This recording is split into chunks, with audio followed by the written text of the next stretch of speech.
Isroilov Rustamjon Ilg'orjon o'g'li O'zbekiston JTL zavodida mahsulotni oxirgi qayta ishlash sexida smena muhandisi lavozimida ishlab kelmoqdaman.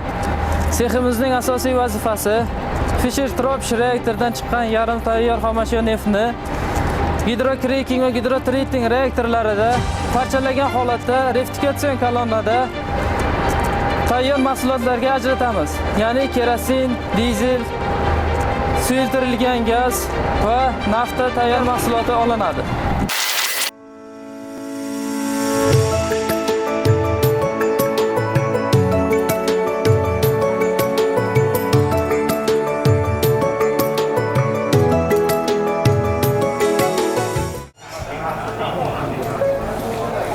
Zastavkalarni ko'rib beringlar qancha ochib.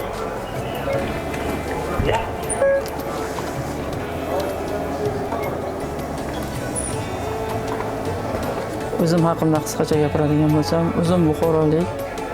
Buxoro muhandislik texnologiya institutini neft-gaz sohasini tugatganman. Neft-gaz sohasini yoshligimda o'zim qiziqish bo'lgani uchun shu sohaga topshirganman. O'zbekiston JTL zavodiga onlayn rezyume topshirgan holatda, suhbatdan o'tgan holatda 2020-yil ishga kirganman. Zavodimizni qurilishdan to startap ishga tushirgangacha bo'lgan davrda qatnashganman va katta tajriba orttirdim. Ish faoliyatim davomida menga Aziz aka, Jobir aka, Dilmurod aka, o'zim qatori hamkasb akalarim menga ustozlik qilishgan.